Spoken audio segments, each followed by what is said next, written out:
So, Matt, we hinted at in our last one, but what is environmental concerns, or why are there environmental concerns with commercial real estate? Why are there very much concerns? We live in the state of Washington. No. um, so properties that have a commercial nature to them have potential for any contamination to the sites. Even though if it wasn't a gas station currently, there could have been underground tanks before. There's other environmental concerns. The soil impact, is there any impact to human health?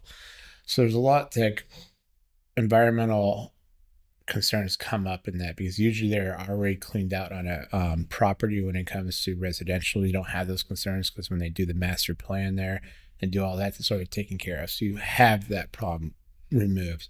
When you get to commercial space, you got to think about all the industrial uses we have, chemical spills, oil spills, anything like that that can impact human health in the Mm-hmm. soil that gets down to drinking water. And so those big concerns are what, even vapors coming from the grounds has problems. Well, especially when you consider that like the land's been there for a long time and had probably multiple different uses and different Multiple property years used, types. and our environmental laws have changed. Our knowledge has changed every year. So I think about everything. We're in 2026. Think about 20 years ago, how much we've evolved in 20 years in understanding how things impact our health. Right. So environmental concerns have continued to raise up in the importance of deals, and because they're understanding the impact to human health. And the concern from a lending perspective is if there is some big environmental concerns and you have a major cleanup on a property, that it gets shut down by the state because it's hurting human health and there's major lawsuits.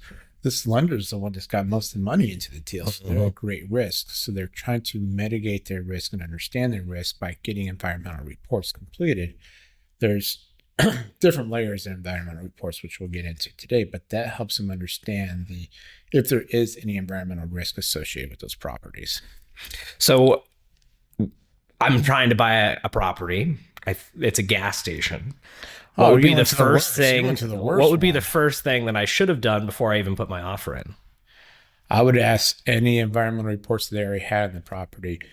You brought up a very unique one, because really once those tanks go on the ground, even if you had environmental tests, it was a year ago, 2 years ago, they put tanks in the ground, they still need to test around those tanks because there's a potential those tanks leak at any time. Even though you just put them in the ground, they're brand new tanks, double fiberglass walls, whatever it may The be. concern is still valid. Concern is still valid from the environmental folks. So they always consider that a recognized environmental concern. But what you should do is always get any prior environmental reports they had, any soil samples they've had, all the tank tightness testings they get, all those related items back on the property to understand what your risk is before you go into buying a property.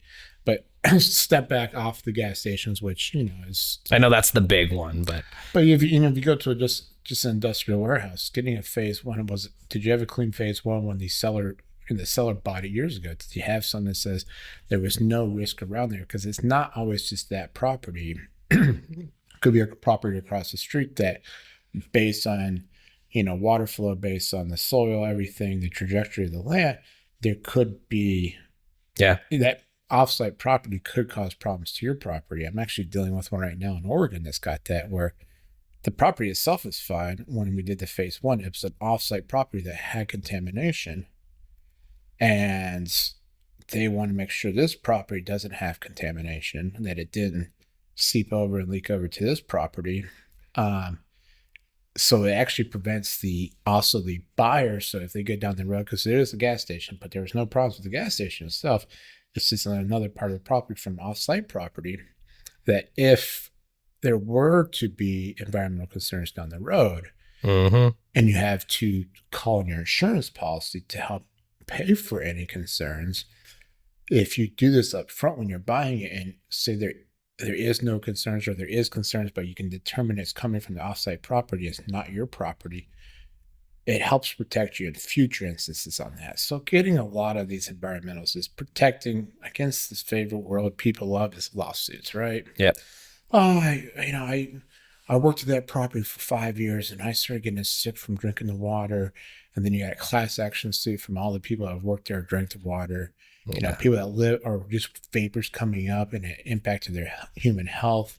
or they started having lung problems. All these things are preventing lawsuits down the road. It's really what a lot of this Its pertains to. goal is to reduce liability at the end of the Reduce day. that liability risk associated with it. So, So what's the first report that is always done in most, or for, not maybe not always, but for most commercial properties, this is there done. is if certain dollar amounts always require a phase one, depending on the lender's policies and stuff like that. But usually you get an environmental database report. It's just on the smaller loan size properties, and that just does a quick search.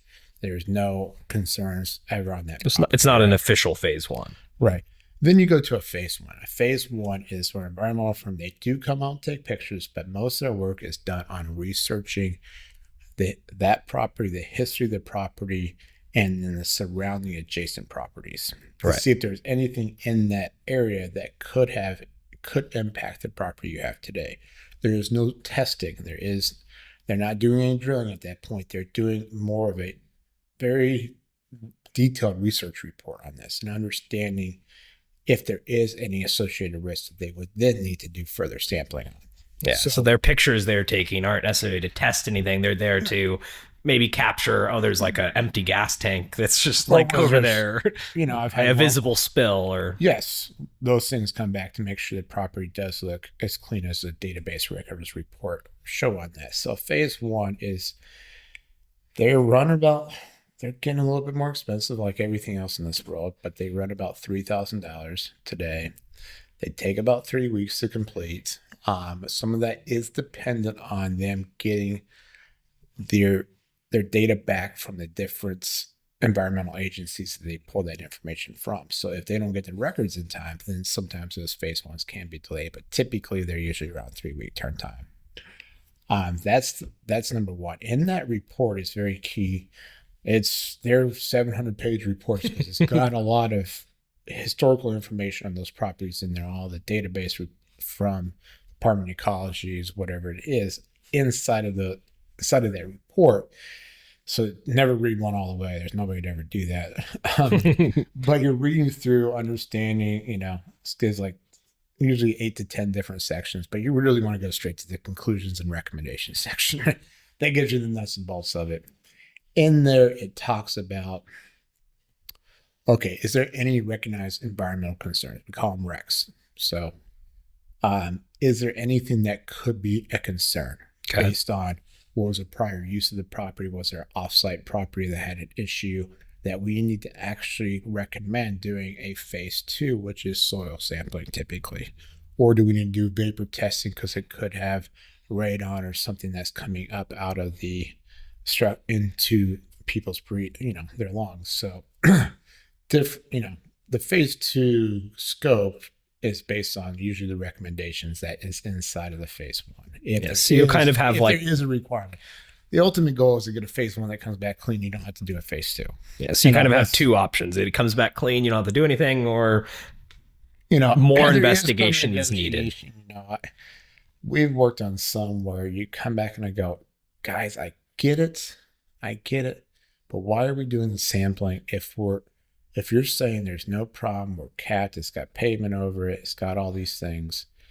It had an NFA back in the day. There's one I'm working in Oregon where it had an NFA. NFA, no further action. No further action means it's clean. That's what the state recognizes.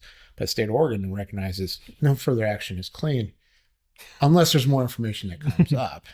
And so I said, the only way they get more information if we did a redevelopment of the site and actually broke down into the soil again, that would be the only way we get more information, right? And I go, so why don't you write it like, hey, this is a recognized environmental concern. However, it did have an NFA. This site is not being redeveloped. If it were to be redeveloped, that's when we recommend the phase two. At this time, there is no impact, and it's going to continue the use that it is today, and let's leave it as is. So we can, typically I ask for drafts, so I can look at the language to see how they wrote it and say, hey, is there a way we can mitigate this through language that says, hey, we don't have a concern here unless you redevelop or something like that. So that is a good tip there for developers. Look at what was that land or that vacant land you're looking at? What are you going to maybe do a little research beforehand? I've had a lot of people now, they're going, I'm doing a phase one, even if it costs me $3,000. I'm gonna do it before I even Write put the the offer offer. Yeah. down because they got burnt on the property. I was helping them, a buyer buy one of their properties, and they go, well, I didn't get a phase one when they bought it because it wasn't required when they bought it because the purchase price was low, so it wasn't required at the time. You get a phase one, and they're going, well, we're going to do some phase two. We got a phase two, and it was remediation needed. And he's like, shit, I got to do what? And I'm like, yeah. He's like, I didn't do this when I bought it. I go, I don't know what to tell you, but now that's a requirement for you to be able to sell this to anybody that's getting financing. So And generally, that, how long are phase ones good for? it depends on the lender. Usually they're good for years. You know, they usually have a Like good generally, like 3 to 5 is like what 3 years. most 3 years is about the good, Yeah. the length that they'll accept those, and usually they're pretty solid. I mean, unless there's new information that's come up, there's been redevelopment around it or something Changing the like that. tanks, things like that. Um, and then you get to my favorite, the phase twos. And the phase twos are more expensive. And I give you a range, but every phase two Yeah. cost is different because it's based on the scope of work that's needed. Yeah. If that scope of work is going to be, oh, we just need to drill a couple of holes here and do this, then it might be a different cost than another one where we had to drill these more holes. We had to actually do this extra sand. We had to go further down. We had to have a different drill come in compared to a cheaper drill. Everything's dependent, and location. Yeah. Property that's down in Medford, Oregon, there is no drillers in that area, so they had to bring in a driller probably from Portland or Sacramento to be able to get to there. That's the closest drillers. Especially at the certain depth. So you got to think about the cost that they're going to charge you to bring that drill all the way down, you know. So those costs go in association with it. And again, those are about 3 to 4 weeks, depending on lab work, depending on the complexity of it. But they're testing soil. Usually that's the test. It's just testing soil. And then they run it back against different things to make sure the soil's clean. And making sure there's nothing human health, nothing into the drinking water, stuff like that. But we've had some that come back somewhat dirty. Even then, we're able to not do the mediation because we've read, give me a draft report again. How can we prevent this? And then we've done one, just like I mentioned in the phase one. If we're not redeveloping the site, there is no impact to human health right now. The drinking water was clean, so that's why we didn't have to really do any remediation. Drinking water's clean, but yes, there was some soil that needed to be cleaned out, but we weren't redeveloping the site, so there's no reason to go do a remediation plan, right? So there is a lot of fun nuances, and I think that is one area that continues to evolve and change. And I think realtors, I think investors, some property buyers all need to be educated more on what's going on in that market, because it's not just everybody thinks it's gas stations. You don't know. We think about tanks about 67 years ago. Sometimes there's properties, well, there was a tank back in the 60s, or even a tank that was pulled back in the 90s. Their standard to pull out a tank and say it was clean is different in 1993, 94 compared to 2026, right? And so the standards have changed. And then also before, I think 1991, I believe in the state of Washington, they didn't have records of you actually pulling out tanks and calling it no longer in working. Actually decommissioning them. Decommissioning those tanks. They didn't have those records. So people, they don't understand dry cleaners site for 50 years ago. Machine shops. I mean, any of those type of things. Properties that are not even yours. Like, well, it's not your properties across the street, but by the trajectory of the land, everything could go down towards your property. That property's higher, your property's lower, so naturally things slide downhill. There's a lot of things that are outside of your control in the environmental world, and that's one thing that it doesn't kill deals, but it kills timeline of deals. Yeah, and like we were talking about in our last one, if you're working with a transaction where timelines are already causing timeline fatigue for the seller or for the buyer, something like this can stress it to a point where you can't save the deal just because the unfortunate happened, the unlucky happened. I don't want that. You know, I'm like, well, you're gonna have this problem with anybody else is gonna buy it unless they're a cash buyer, and then typically, but then they're setting themselves up for problems in the future too. A cash buyer is gonna want to know this information. We did have one deal, last year that surprised me. We need to do a phase two. We did the phase two, but we had to do even more work because there was some samples that came back, so we had to do testing in other areas. We might not have to do a remediation based on the additional tests we were doing. However, it was fatigue from the seller. Yeah. He was willing to pay out the cost, and then somebody came to him and goes, I'm gonna pay for cash. He's like, well, you know about this environmental issues, right? Yeah, it's because the property is registered with PLEA, which is another state agency that's doing some cleanup projects. It's not Department of Ecology anymore. It's called PLEA. And registering guy goes, I don't care. I'll deal with the cleanup myself. And he was paying cash. And so the seller's like, I gotta do what I gotta do. We're like, I get it. Yeah, I wouldn't argue with him on that point. That's good for you. Sucks for our buyer and all the financing we were working on. But sometimes it's a blessing in disguise. You never know. Yeah. But the environmental risks and concerns are true, and you got to do your homework. I mean, you're buying a property, you got to do your homework. I mean, you don't just go buy a stock tomorrow that you don't know anything about the stock, and it's no different than real estate here and talking about environmental stuff. You understand the pitfalls you have. Yeah. So have you had a deal where you've? Yeah, you want to hear? Tell me about a deal. 'Cause I know you've had a deal, but I know one that we had some issues. Tell us about it. Yeah, it was a couple years ago. We started working on 3 refinances for the client all at the same time, all gas stations. And we got the first 2 done. And about 6 months later, we finally closed the third. And it's all because we got a phase 1 that then said we needed a phase 2. We did a phase 2 that had, if I remember correctly, 13 holes drilled. And 1 of the 13 came back with contamination. And so that was enough to call them to say, hey, we need to get remediation. And that's the part that's scary about remediation. And I want people to understand is that it's not like, oh, here's your budget for it. There's you keep digging until you get all the stuff gone. You pay whatever it costs to dispose of all of that dirt up until then. Pay for the time, the equipment, the people out there. And that cost can grow real fast if it's a bad spill or a bad problem. So he ended up, I believe it was like 15 feet by 10 feet by 15 feet deep. So a pretty big hole in the back. It wasn't like a tanker had a. It was spilled. We believe that it was a delivery of oil that spilled about 30 gallons or something. It's not even like, in the grand scheme of things, that much. It wasn't from a tank. It wasn't from any of the in-site storage. It was purely from guy was dropping it off, and his pipe came down and drilled it into, or he poured a bunch of into the drain. So, yeah, and that drain funneled right over into this little pocket, which when you're building and developing gas stations, you have all certain rules about the asphalt, and there's certain leveling underneath. And so all of that was done right, and it kind of pooled it all into one area, which was good. But I think it was like 3 days of digging.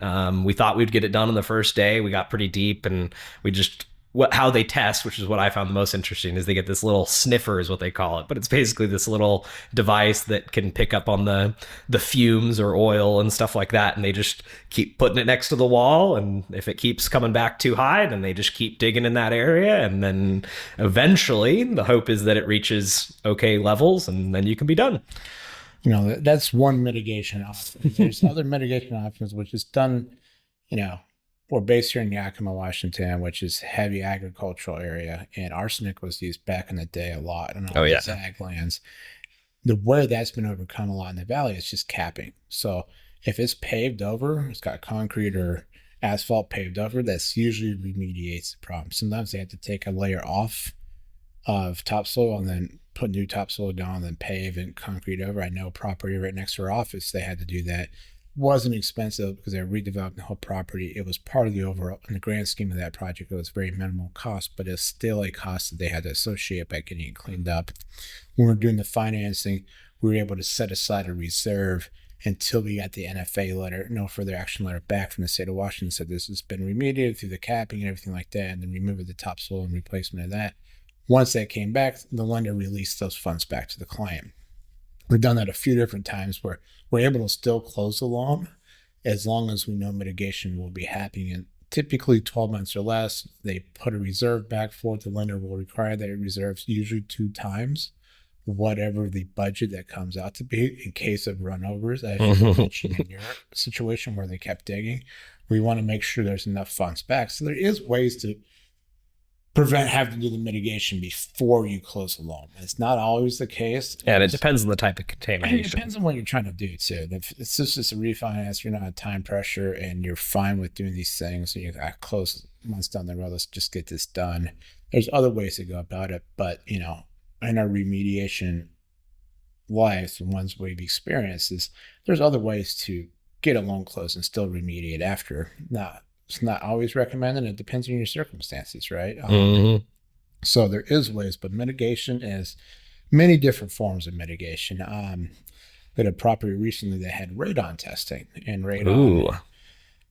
they do testing and it failed the testing. And this was because HUD requires radon testing. We normally would not have done the testing for most lenders, but HUD requires radon testing. Out of the 11 buildings, I forgot how many units, so 43 units, I forgot how many units failed, but they had to put a mitigation system into each building. So they put them in the buildings.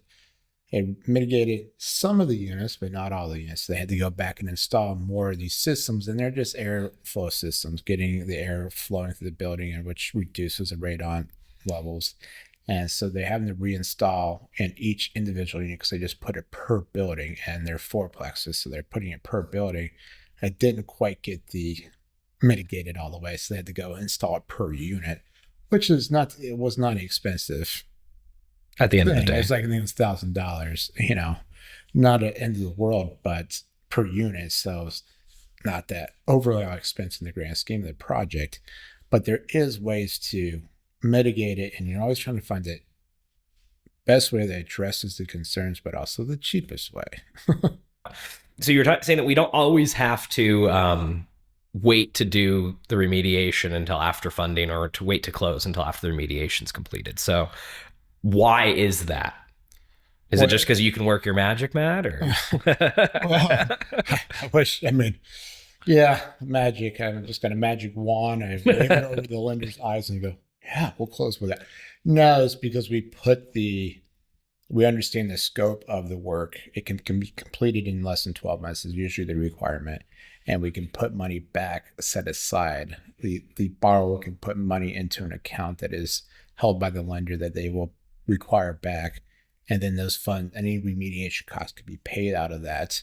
And then anything above and beyond that will be released to you once you get to no further action. So there are ways to overcome it after you close. So it's not all the time. It depends. Everything is circumstantial. That's what I love and hate about our jobs is everything is circumstantial. Everybody wants a clear answer. I can't give you a clear answer on every transaction, Right. because until I get the specifics of what's going on, we can't really come back and say this is how this one's going to be. Right.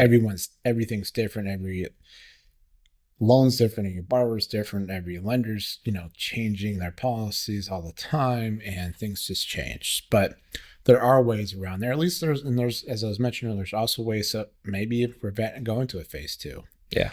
Sometimes they're on the brink of, I don't know if they want one or not. Let's send it over to the lender. Let's get their review before, And I think we that's one of the close. things we've done a lot is deepen our relationship with those people that are doing the phases ones Oh, and yeah. phase two, because not that we're convincing them to go one way or another, but we have enough of a working relationship with them that they can give us their concerns before they've put together the final report, Yeah, and and we can I help want to have navigate these that. conversations. I want to understand, so when so I can understand, and we can strategize ways around it, or what's the best our alternatives. What options do we have now that you're going to say this? Is there a way to say it different?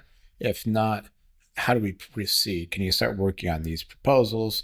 Why, at least see if this is going to be signed off, and we're going to require phase two anyways. At least let's start working on the angles so we have a game plan, and option A and option B and option C when things happen. Sometimes it's only option A, but sometimes we can build another optionality so we are flexible when circumstances arise. And if I'm remembering correctly, just because the remediation's done, it doesn't mean it's a lock you're going to get your no further action. And I remember that was the thing that I was so It angry about at the time, was just takes like, so long. Those I think the minimum time frame when you submit everything to the Department of Ecology in the state of Washington is 90 days Yeah. to get a no further action. It's probably longer, depending on circumstances, how backed up they are. It is government workers. There's like literally only a few people that work for the Department of Ecology that can actually offer or give the no So further action too. So it just takes time. Every circumstance is different. Again, like, oh, it took me a year to get this. Well, yeah.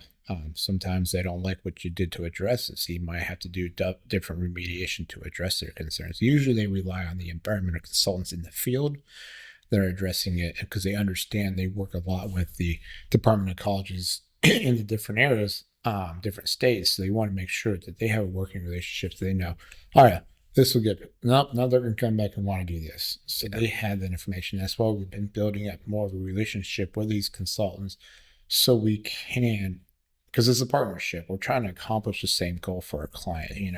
Sometimes, always have these clients go, they're just out here for money grab. I go, no offense to these people, I get it. They make more money when they do the phase two than they just do in phase ones. But that's why we try to build these working relationships so we understand the working with people that are ethically bound, going, okay, you're right. I don't need to do a phase two. It'd be a waste of your client's time and money. Those are the reasons why we build that. But I also want them to say, no, I'd really recommend it because, and here's why. we want to protect our clients' Yeah, I want interests. my client I don't want to get just a loan close. That's great enough. But if I put my client into a property that's got environmental concerns and we did not address them when we should have, that's a problem. Yeah. You want to give a shout out to our favorite people in the Valley? I don't know. They're big listeners of our podcast, man.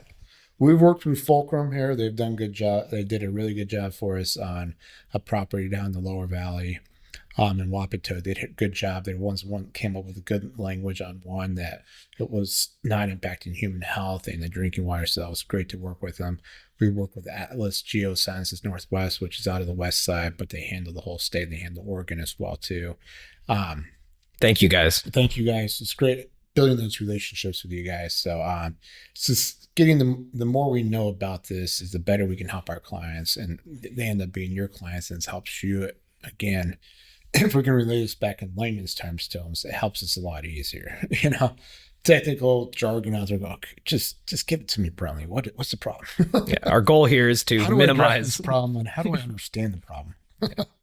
We all want to accept that we want to get as little liability as possible and little risk as possible. How do we actually find that? Because there's different ways to formulate that response.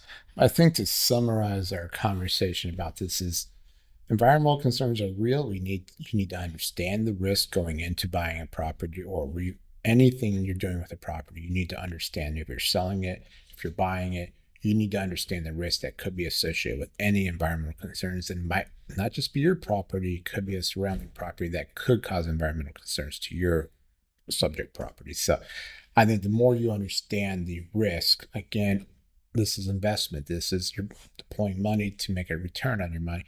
There's going to be risk. Understanding those risks and knowing it, going in fully aware is the best way to do it.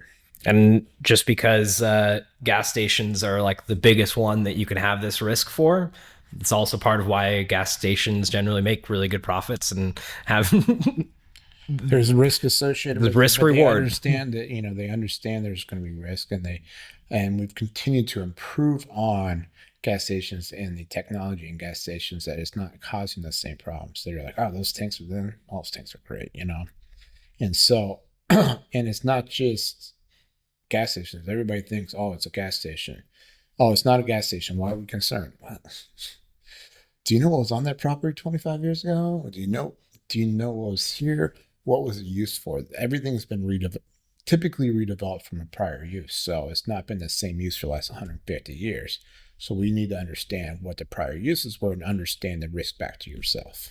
I love just total side tangent, but I've seen a couple of I live over west side now and seeing all of Seattle at the different levels of like Seattle being developed and seeing like them literally moving houses so they can have the port area and stuff like that. I mean, you picture the land is what it is now, but it's got a whole different story and you don't always know what's been included in that story. And that's why if you go through a phase one report, you'll see a lot of aerial photos because they're trying to go off of past aerial photos to understand what was the prior use of those properties. We didn't have the same databases that we have today, right? Yeah. 30 years ago, internet was just being, we don't have the same technology we have today. So the support and the documentation was not quite there. Well, I hope you guys learned a lot. I feel like this was an educational one for And you. this is, I think that's a tip of the iceberg where we could go on environmental stuff, but we're not the experts. We just play in the world a lot.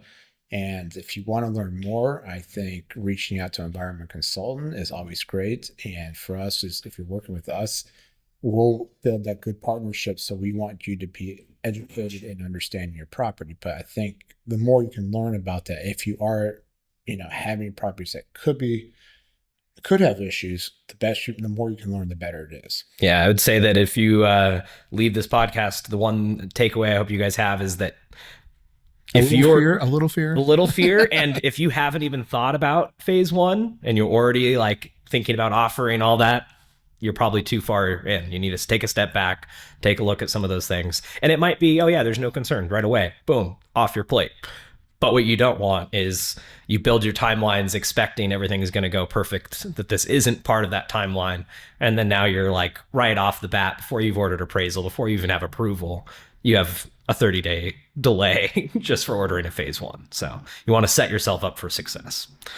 I feel like we shared a lot of information, maybe more than some people thought they were going to get out of this. But hopefully we caused you to have just a little bit of concern, but not more than you need about environmental and all that can go into a commercial deal. Hopefully we helped educate you and just ask the right questions. It's really what needs to be understood, to ask the right questions, understand the circumstances around each property when it comes to the environmental stuff. So keep you from being surprised when this inevitably will come up in your investment journey. So like always, like us, follow us on Spotify, YouTube, Facebook, LinkedIn. You can check us out there. Drop us a DM. That'll be my favorite one. We are AI Financial. We're a nationwide lender, guys. So please follow us. We can help in any other states. Next time we'll have another podcast coming. And we are. Shortly. I know we told you guys a couple times ago we were going to have a guest on with us. That is still on the plan. Just trying to get the scheduling right with the guests and ourselves as well too. So now we're just going to keep teasing it out there. We're going to have some good guests on in the future, guys. Yes. Join us for the next one.